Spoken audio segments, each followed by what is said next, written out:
Hello, today we are doing lesson 7.03 on polymers, and our essential question is, what are polymers and how are they used in industry? So what we want to be able to do today is define polymer, explain how a polymer is formed, and examine different types of polymers. And here's our mastery map over here. So polymers are made up of monomers, and we'll define both of those today. There are two types that include copolymers and homopolymers, and polymers from living things are called biopolymers. So those are like the big giant ideas of today's lesson. One of the most common types of polymers that you might have heard of would be plastic. So plastic is a great example of a polymer that you use every day. And we'll talk a little bit more about the different types of plastics that there are. So we first want to talk about what is a polymer, because before you can learn about polymers, you need to know what one is. And basically a polymer is just a repeating unit of something. It could be any kind of chemical. So like plastic would be an example of one. DNA would be a polymer. So it's a really big molecule that's made up of repeating units of smaller molecules. So this would be a polymer right here. It's made up of this specific molecule here, and you see it repeats over and over and over again. So that's a polymer. Polymers are made up of what are called monomers. So a monomer would be the simplest unit. In this case, this would be your monomer. If you attach a bunch of them together, that's your polymer. So monomer is the repeating unit of a polymer.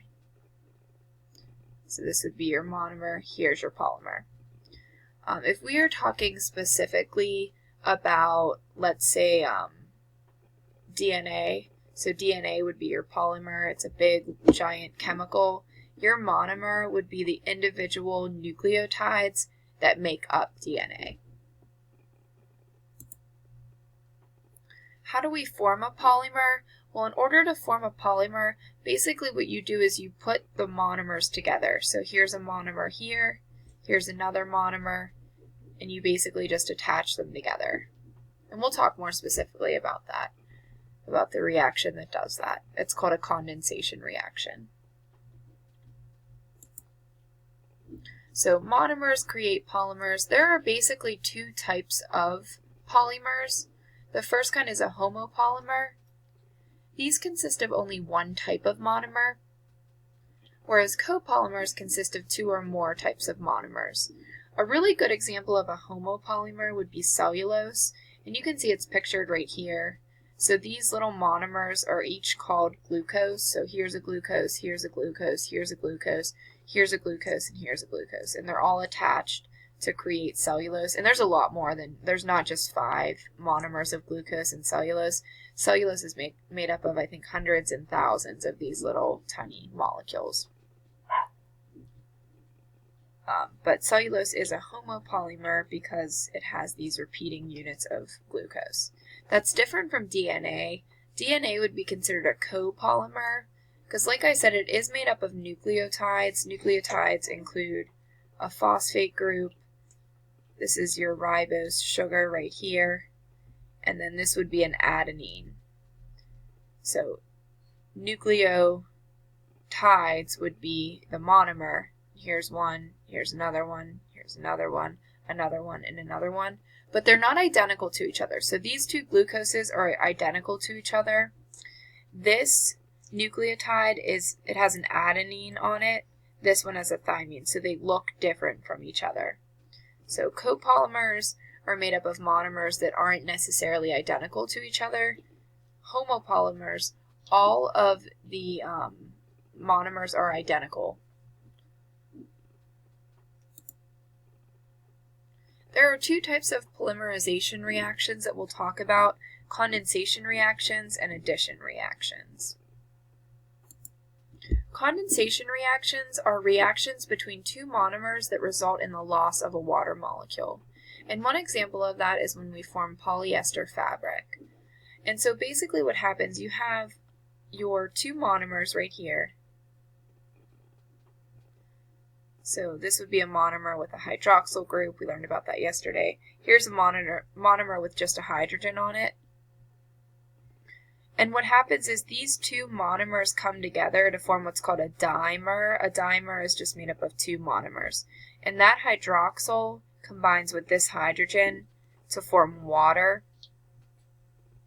That water is given off, and these two are now attached. And then you kind of just continuously attach these monomers on. So you would attach another monomer and another monomer and another monomer, and every time you do that, you're going to lose a water molecule. These are sometimes known as dehydration synthesis reactions as well. You might have heard of that in biology, and eventually you end up with this polymer down here.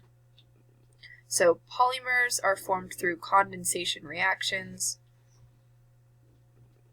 which is just a reaction that results in the loss of a water molecule and combines two monomers together.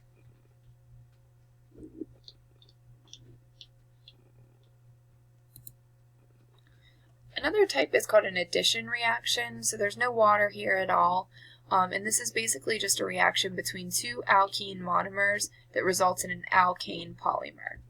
So basically what happens, the electrons in this double bond right here sort of each jump out. So you know that this one bond line right here represents the sharing of two electrons. One of those electrons goes back to this carbon. That's what you see down here. The other electron goes back to this carbon. That's what you see down here. And that'll happen to a lot of these. And so these two electrons between these two carbons right here will form a bond. That's the bond that you see right here. So that's another way to make a polymer.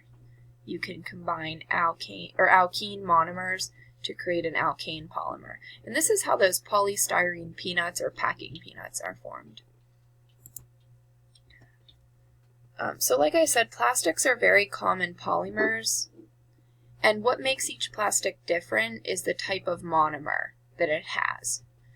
So there are various types of plastics that have different properties and uses. This is polypropylene. It's soft, translucent plastic used in plastic bags and bottles. Polyethylene. This would be like electrical wires, gloves, garbage bags, and there are two different forms, low density and high density. Polyvinyl chloride. You might have heard of this, PVC. This is a hard plastic used in plumbing pipes. You probably have some of this in your house. Surrounding your pipes. Polytetrafluoroethylene. Wow, that's a mouthful. Non-stick coating used in frying pans and plumbing tape. And then you have polyvinylidene chloride, or cellophane, plastic film used in food wraps and bags. So just some examples of plastics. Some other important polymers, Kevlar. This has changed many lives because it's very lightweight, durable, and strong. Very good in bulletproof vests. You can see them in sports and medicine as well as bulletproof clothing.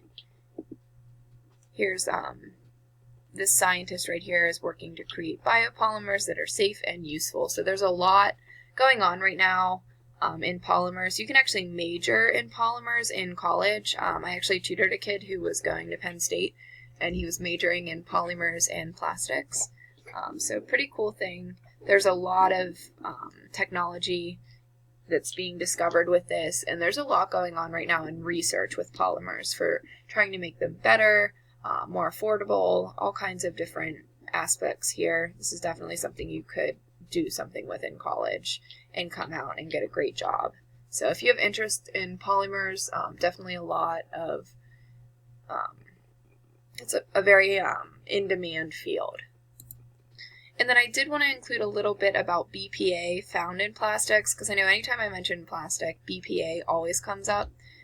Here's a picture right here. It's bisphenol A. This is what it looks like. It's not a polymer. It's just a little substance. But I'll just leave this here. You guys can pause the video and read about it if you would like. There has been some research that has shown that BPA can seep into food or beverages from containers that are made with BPA. And on the next slide, I have just some of the things that they've found. So BPA can mimic hormones in your body. Exposure can lead to brain and behavior problems. It's carcinogenic, meaning that it has shown that some animal studies have shown a possible link between BPA exposure and an increased risk of cancer, heart problems, other conditions. One of those is high blood pressure. There's a pretty strong link there. And it is of increased risk to children because they are developing. That's why you'll see that like baby bottles are BPA free, sippy cups, all those kinds of things. What can you do to kind of combat this? Use BPA free products. Cut back on cans. Canned food, a lot of them are lined with BPA containing resin, so the lining in them contains BPA. Also avoid heat. Heat basically breaks down the plastic and allows that BPA to get into the foods that are in that container. You can use glass, porcelain, or stainless steel as well. The FDA has said that BPA is safe at very low levels, but I don't know. Me personally, I try to avoid BPA as much as possible. Alright, so that is it for today. Now it's time for some practice. Yay.